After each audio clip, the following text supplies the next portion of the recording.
Hey guys, welcome back to my channel. You're going to be hearing the children running around upstairs. I'm hoping the mic doesn't pick it up too much. But today's video is a low-cost winter meals video. All of the meals are roughly the £1 or under per portion. I think it might be a little bit over on one of them, but you can adapt it to make it cheaper if you want to. And yeah, so we've got 3 really hearty, warming winter dinners for you. The first recipe I have for you is a leek potato and mustard soup. Great for winters, really easy and quick and super cheap. So let's get into the video.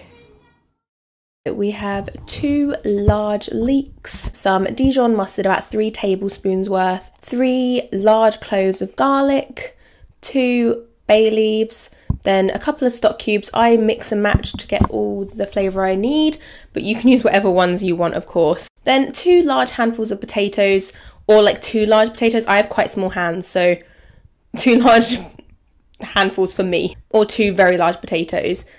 And then a litre of water, any bread of your choosing. We chose a crusty baguette.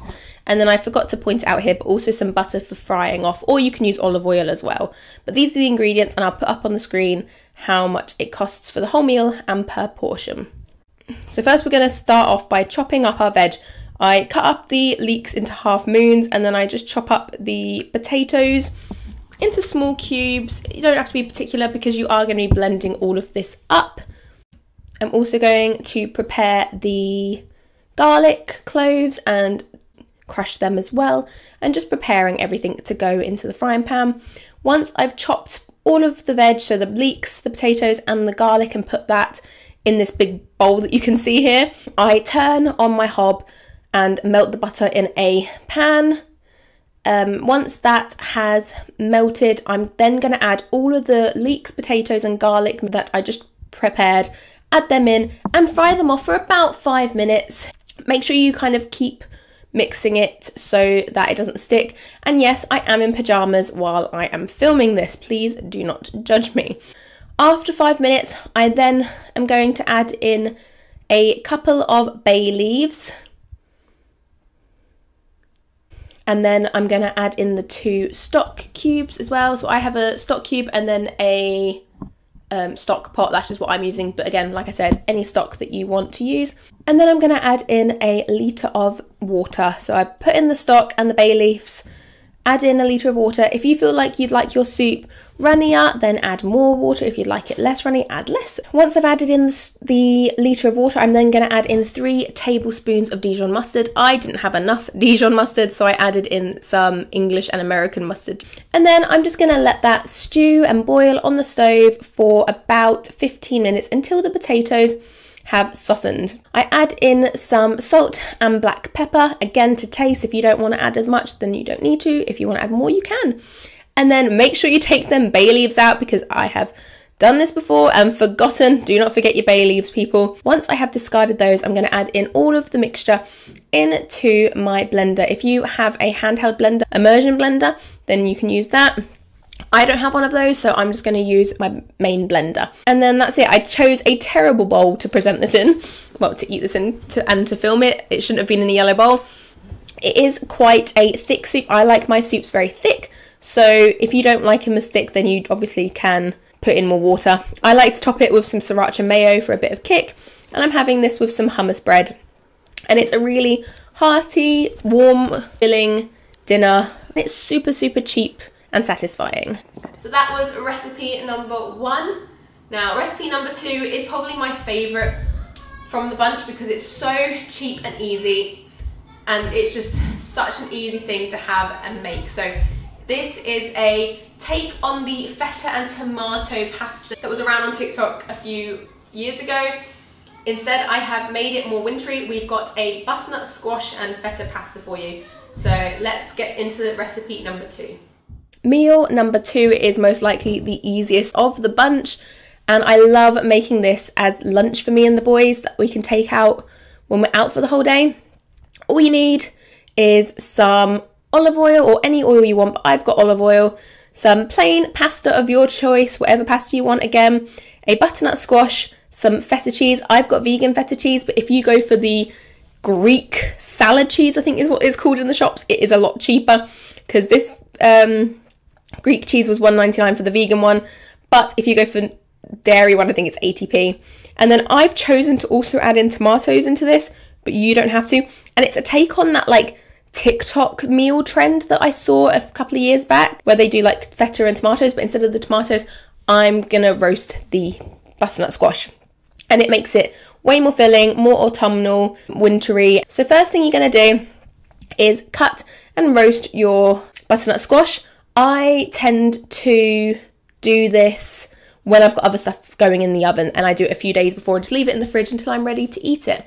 Today though, I was in a bit of a rush, so as you'll see later, I did burn my fingers. Also, don't do what I did and cut the bottom of the butternut squash off. I went into autopilot mode and accidentally cut the bottom off, but it means it keeps the oil in if you don't. I just pierce the butternut squash, add some oil, salt and pepper. I normally add sage. I forgot to do that, but I added that a bit later on. And I'm just going to roast that in the oven for about an hour while I'm also cooking other things as well. When I'm ready to eat it, I put some oil in a dish. I've decided to add tomatoes into this dish. You don't need to, but I've chopped up loads of cherry tomatoes, and then I'm adding in some herbs and spices of my choosing. So I've got garlic powder, onion powder, some sage, and then salt and pepper. And then I'm going to add in the feta into that. Literally just breaking this all up into little pieces. It is the easiest, simplest dinner ever. So when I prepared the tomatoes and the feta, I'm going to add that into the oven for a few minutes before I then add in the butternut squash. Just 5 minutes. While that's in the oven, I'm preparing my butternut squash, peeling it all away from the skin, getting it in a bowl ready to go. Then once I've peeled all that and got that all prepared, I'm just adding that into the same dish as the feta and the tomatoes. And I'm going to leave that to roast for about 10 to 15 minutes until it's all well combined. While it's all in the oven roasting, then cook some pasta by the packet instructions. I've just got some value penne pasta that I just follow the instructions and just wait until it's cooked by this point. But you can use whatever pasta you want. This is the butternut squash, feta and tomatoes all roasted together. And then all I'm going to do is mix in the pasta, and you have this creamy, butternut squashy, yummy mixture. And honestly, it's one of my favourite meals. And then you can add any salt and peppers and herbs and spices to taste that you want. But I love this with sage, and butternut squash and sage is just an amazing combination.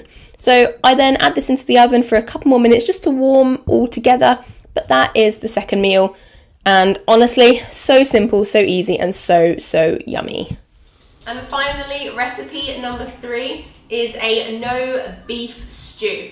I got this recipe a while back from Gaz Oakley, I think, if you haven't seen him on YouTube, which I'm sure you probably have, but he's a vegan chef and he comes up with amazing recipes. They're not necessarily low cost, most of them, but this one is so yummy and hearty, and it really does taste amazing.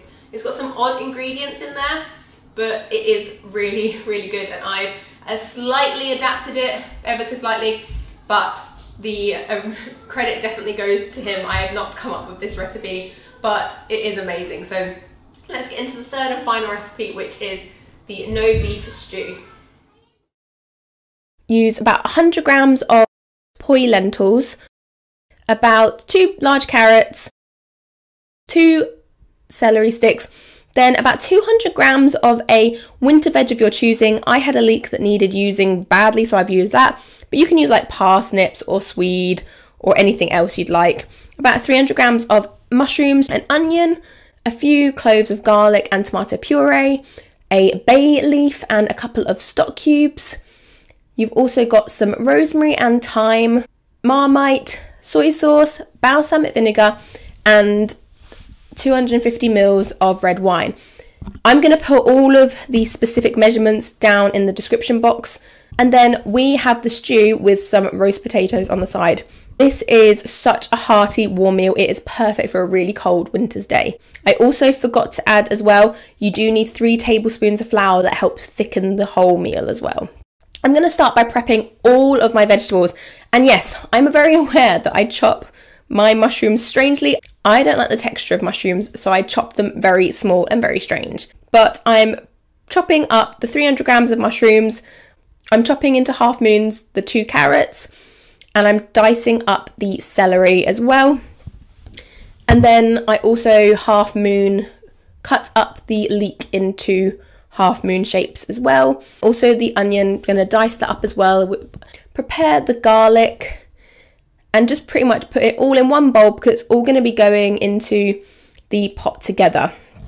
And all of that vegetables, the mushrooms, the carrots, the celery, the onion, the leek, garlic, all of that I'm putting into a bowl ready to cook off. Once I have prepared all of that veg, cook up the poi lentils by the packet instructions and heat up a pan of oil. Once the oil is heated up, I'm adding in all of that vegetables and that goodness, and I'm just going to let them fry together in the oil for a few minutes until they're a bit more softened and incorporated and cooked down a bit.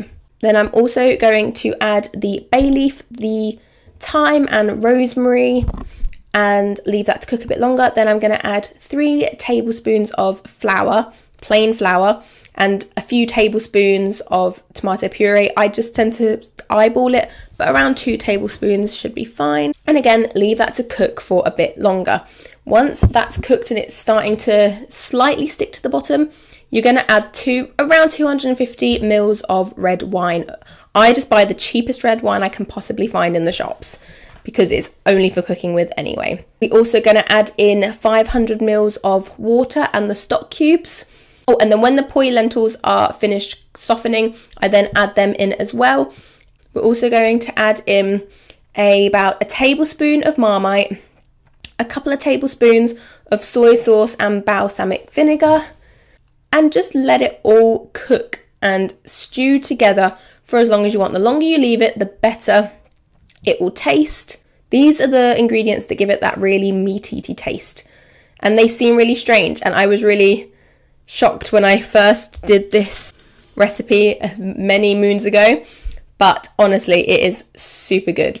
And then we're just going to let that cook until you're ready to eat it. While that's cooking, I'm going to roast up some potatoes. I do normally do these in the air fryer. I thought I'd go all out today for the video to make proper roast potatoes. Well, I probably should have just chopped them up and put them in the air fryer realistically, because I didn't have that much time. We're just going to prepare all of these potatoes, put them in some boiling water for 5 minutes, and then roast them for like 40 minutes.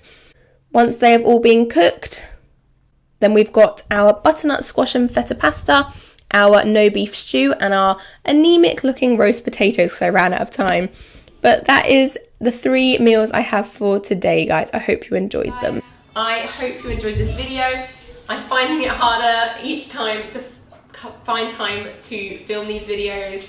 As you can see, I am definitely getting bigger. Let me know down below what your favourite recipe out of these were that you're excited to try.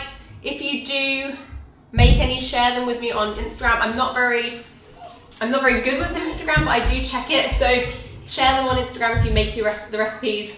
Let me know down below which was your favourite or what you're most looking forward to making. And I will see you in my next video. Have an amazing day. Bye, friends.